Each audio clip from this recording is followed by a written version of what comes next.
Pagkain ko guys. Yung mga aso, yan mga aso. Gutom sila. Yan, nakatingin sa akin.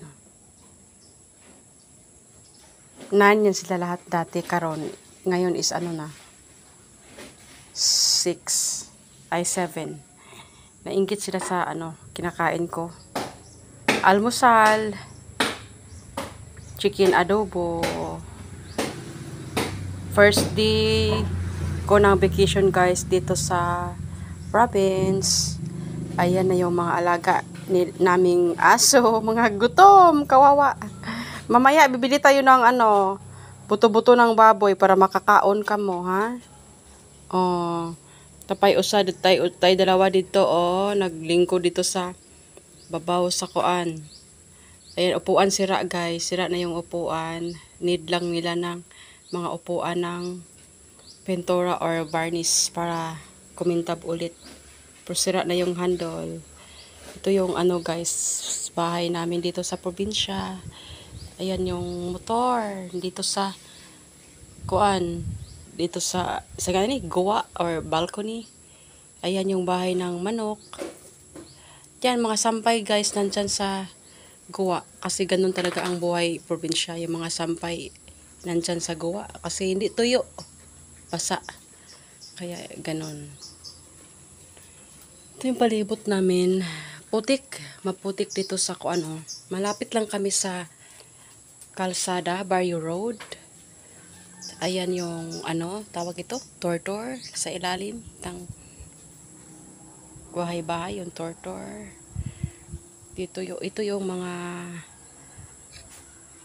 bitbit ko pa yung kanin. Teka, bitbit ko yung pagkain ko guys, kaya baka anuhin ng mga aso. So pakita ko lang sa inyo yung ano, lugar dito sa amin. Yan. Ito yung kapitbahay namin guys. Medyo kami ray ko andere mautog balay. Maganda yung mga balay ng kapitbahay namin. Yung ano yan sila guys, hindi yan sa taga dito. Dayo lang sila kasi bininta yung lote ng tiya ko. So sila yung nakabili. Kaya dyan sila.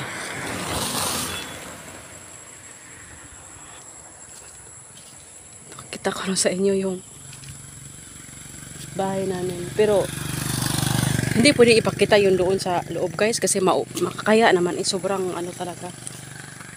Hindi pa ako nakapaglinis kasi first day ko pa ngayon dito. Alam nyo naman yung mga matanda na makatira sa bahay. Sobra talagang pakalat. Kaya hindi ko muna inano kasi hindi pa ako nakapaglinis. Yan, nakatingin yung aso sa akin kasi bitbit ko yung plato ko. Kaya baka kakainin nila. Yan. Bahay namin guys, oh. Yan. Hindi pa ako nakapag ano dyan, linis. Ano talaga, province, bukid talaga. Yung CR pala namin guys is until na wala pang bubong. Simula nung nabagyong Odette. Tagal na ng Odette. Hanggang wala pang bubong. Kaya yan, hanggang dito na lang. Yung aking new vlog for today. So walang tanim sila guys na mga prutas. Kasi nung bagyong Odette is na tumba lahat. Kaya ganyan. Ang mayroon lang kami is yung ano, yung carnaba or guyabano, ganun lang. Yun lang yung prutas namin dito sa amin, wala nang iba. At mayroon palang bayabas. Ay, yung avocado is bata pa. At yung dragon fruit, ay hindi dragon fruit, yung ano yan, miracle fruit, hindi ko alam kung, hindi pa ako nakakain yan eh. Ang laki-laki no, parang pomelo, pero iwan ko anong lasa ng dragon, ay miracle fruit. Dragon fruit, ako ng dragon fruit, wala naman dragon fruit dito.